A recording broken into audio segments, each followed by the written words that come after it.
State for Education, Sayyid Tariq Fatmi Sahib, Special Assistant to the Prime Minister on Foreign Affairs, distinguished ladies and gentlemen, Assalamu alaikum and a very good afternoon. I'm very, very grateful to His Excellency Mr. Ehsan Iqbal for giving us this opportunity today on the birthday of Quaid-e-Azam Muhammad Ali Jinnah to speak on his life, his struggle, his work, and his greatest achievement, which is the nation state of Pakistan. Sir मैं शुक्रगुजार हूँ कि आपने आज ना सिर्फ इस programme का इनेकाद किया बल्कि इस प्रोग्राम से जो मुस्बत नताइज मुरत्तब होंगे, और मैं मेजॉरिटी यूथ की यहाँ पे देख रहा हूँ, कायद की ज़िंदगी को समझने में, कायद के अफकार को समझने में और कायद के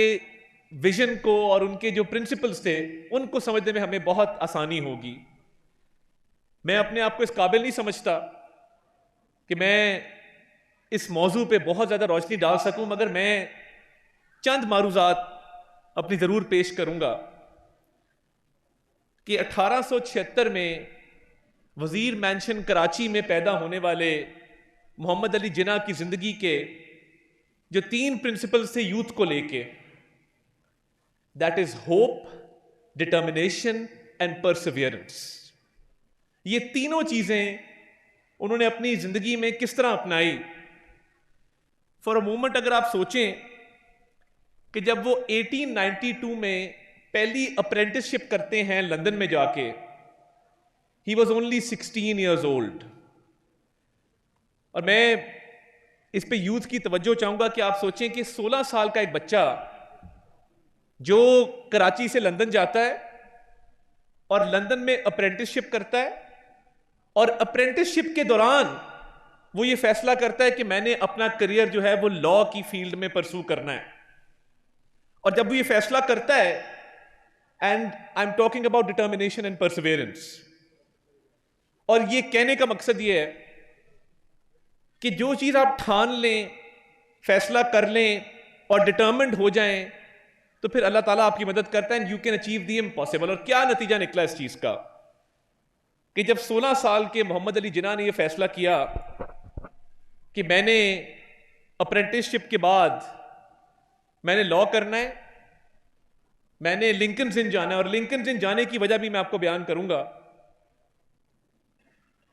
कि इन्स ऑफ कोर्ट हैं जहां से आप बैरिस्टर बनते हैं। And why he chose Lincoln's in, historians ये लिखते हैं कि उन्होंने लिंकन्स इन का इंतखाब इसलिए किया कि लिंकन्स इन की बिल्डिंग के अंदर जिन लॉ गिवर्स के नाम इंस्क्राइब्ड हैं, लिखे हुए हैं, उसमें हजरत मोहम्मद सल्लल्लाहु अलैहि वसल्लम का नाम भी एज अ लॉ गिवर वहां पे लिखा हुआ है। That was his reason for choosing Lincoln's Inn to become a barrister. और उसका नतीजा क्या निकलता है कि 19 साल की उम्र में कायद-ए-आज़म मोहम्मद अली जिन्ना is called to the bar, becomes a barrister, और उनको ये एजाज हासिल हुआ कि वो बर्रे सगीर के जो इंडियन ब्रिटिश सिटीजन्स थे उस वक्त के, he was the youngest Indian British citizen to become a barrister। एक इतनी बड़ी आबादी वाला इलाका और रीजन, उसमें से एक नौजवान कराची से उठता है और वो तहैया करता है और वो निकल पड़ता है, और वो 19 साल की उम्र में यंगेस्ट बैरिस्टर उस खित्ते का बन जाता है। So this is the hope, Perseverance and determination that I am talking about. और मैं समझता हूं कि अल्लामा इकबाल का ये शेर उन पर बिल्कुल फिट बैठता है कि जमाने के अंदाज बदले गए, नया राग है साज बदले गए, खिरत को गुलामी से आजाद कर, जवानों को पीरों का उस्ताद कर। दिस वॉज इकबाल के इस शेर को अगर आप देखें तो कायद-ए-आज़म मोहम्मद अली जिन्ना ने अपनी जवानी में वो कुछ अचीव किया जो आजकल के नौजवान शायद बहुत लेट सोचते हैं उसके बारे में। एंड माई आर्ग्यूमेंट इज कि coming from an affluent merchant family, having all the luxuries in life, having a status in society, हम देखते हैं कि जब आपको सब कुछ मुयस्सर हो जिंदगी के अंदर, तो आप स्ट्राइव नहीं करते, आप स्ट्रगल नहीं करते। आप कहते हैं कि मुझे क्या जरूरत है स्ट्रगल करने की या स्ट्राइव करने की, मेरे पास तो अल्लाह का दिया सब कुछ है। बट डिस्पाइट दैट आप उनकी स्ट्रगल देखें, उनकी स्ट्राइव देखें और उनकी डिटर्मिनेशन देखें। और इसके बाद अगला जो जिंदगी का मरहला है, मैं not here to give a lecture on history, but some aspects of his life I want to highlight, कि जिस पे बात बहुत कम होती है। Early years of his life, हम पाकिस्तान बनने की बात भी करते हैं, पाकिस्तान 1930s 1940s की हम बहुत बात करते हैं, बट ये जो पहलू है उनकी जवानी का, ये अक्सर कहीं उस चैप्टर के अंदर थोड़ा बैकग्राउंड में चला जाता है। तो आप अगर उनकी जिंदगी का अगला हिस्सा देखें कि जिसके अंदर as a lawyer, as a politician and as a practitioner वो जिंदगी के अंदर आए, प्रैक्टिकल जिंदगी के अंदर, तो वो टोटल दो चीजों पे मबनी था। एक असूल और दूसरा प्रोफेशनल कैपेबिलिटी। जब असूलों की बात आई तो आप जब हिस्ट्री स्टडी करेंगे तो आपको यह चीज नजर आएगी कि कांग्रेस से जब उनकी राहें जुदा होती हैं, वो असूलों की बुनियाद पे होती हैं। उनको वो सब कुछ जो कांग्रेस करना चाह रही थी थ्रू सिविल डिसोबीडियंस, उस वक्त वो काबिल कबूल नहीं था। He had his own vision of attaining autonomy and independence. तो जिंदगी में कभी असूलों पर कॉम्प्रोमाइज नहीं किया। और मैं आपको जरूर अर्ज करूंगा, जितने यंगस्टर्स यहां बैठे हैं, कि आप उनका 1908 का कॉकस केस जरूर पढ़ें, फिरोज शाह मेहता वाला। एडेसन साहब, ये लोकल गवर्नमेंट का एक केस था और वही हुआ कि 16 लोगों का एक पैनल बनता था जो इलेक्ट होते थे, and Feroze Shah Mehta was elected every time, but the European caucus decided कि इस दफा हम 16 का पैनल ऐसा देंगे कि फिरोज शाह मेहता जो है वो आउट हो जाएंगे और वो लोकल गवर्नमेंट में बंबई की कॉरपोरेशन में इलेक्ट नहीं हो सकेंगे। और इसका नतीजा क्या निकला कि जो 16वां कैंडिडेट इलेक्ट हुआ, उस 16 के पैनल में उनकी कंपनी के कुछ कॉन्ट्रैक्ट्स थे जो बॉम्बे की म्यूनिसिपल कॉरपोरेशन ने उनको अवार्ड किए हुए थे। There was a conflict of interest, and Feroze Shah Mehta being a barrister himself, उन्होंने वो केस मोहम्मद अली जिन्ना को as a young budding lawyer दिया, और वो केस ना सिर्फ उन्होंने जीता बल्कि वो मेंबर डिस्क्वालीफाई हुआ और फिरोज शाह मेहता को जो है बॉम्बे की कॉरपोरेशन में बहाल किया गया। So this is the kind of professional competence जिस वाहिद केस ने उनको ही रोज टू प्रोमिनेंस। उसके बाद तो लाइन लग गई, और जब एडवोकेट जनरल बंबई ने उन्हें कहा कि आप हमारे चेंबर में काम कीजिए, और उन्होंने काम किया, और शुरू के 6 माह के बाद उन्होंने कहा कि हम आपको पक्की पोजीशन ऑफर करना चाहते हैं, and we will be paying you 1500 rupees a month. तो उन्होंने ये ऑफर ठुकरा दी, ये कहते हुए कि ये मैं इस तरह का वकील बनना चाहता हूं कि 1500 रुपए तो मैं एक दिन के कमा लिया करूंगा, आप मुझे एक महीने के ये ऑफर कर रहे हैं। So this was the kind of determination जब प्रोफेशनल कॉम्पिटेंस की बात आती है। और मैं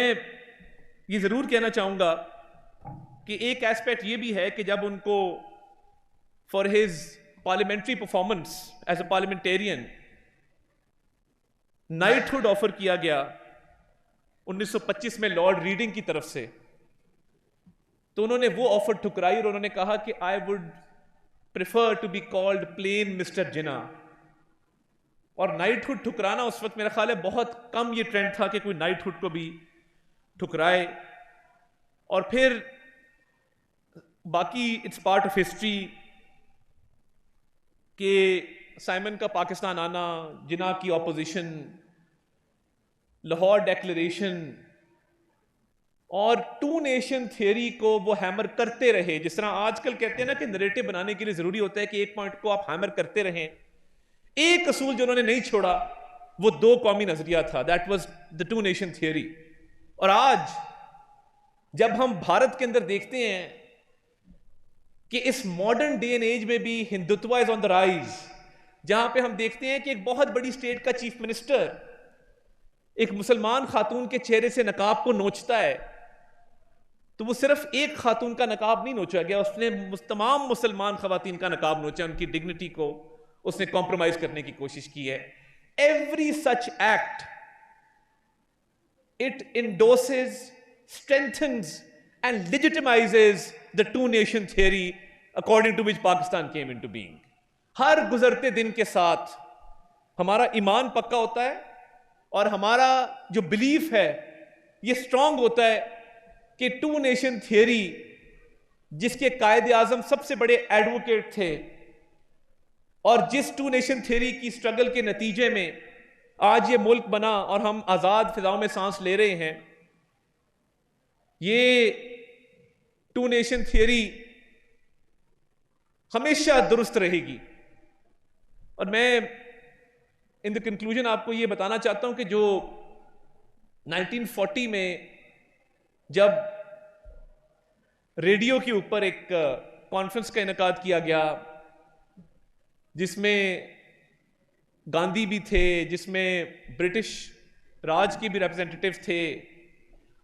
और जिसमें कायदे आजम भी थे, तो 1940s में उन्होंने उसी वक्त sitting on all India radio Pakistan जिंदाबाद का नारा लगा दिया था। एंड वो एक नारे से पूरे बरे सगीर के मुसलमानों को जो होप मिली, उनकी स्ट्रगल के अंदर मजीद तकवीयत आई और उनको मजीद हौसला मिला। और देखिए, हम ये कोट सुनते जरूर हैं, but every time I hear Stanley Wolpert's quote, every time रोंगटे खड़े हो जाते हैं, it gives you goosebumps every single time. क्योंकि ये किसी हिस्टोरियन ने किसी लीडर के बारे में ये नहीं कहा कि few individuals alter the course of history, fewer still modify the map of the world, and hardly anyone can be credited with creating a nation state. Muhammad Ali Jinnah did all three. तो ये कितना बड़ा एजाज है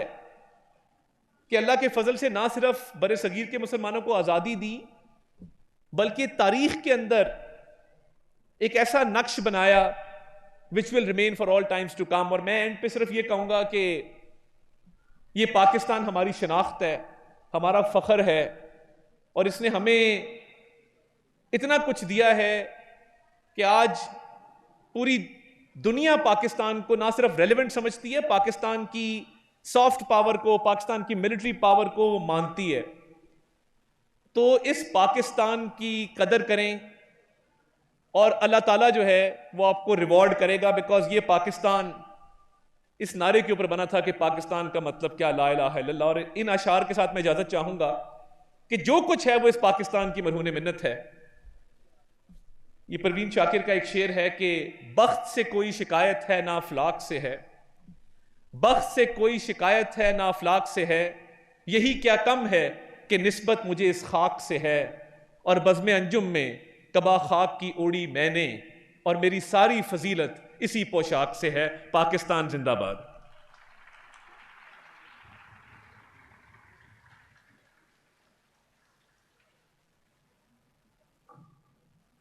ख़वातीन हज़रात,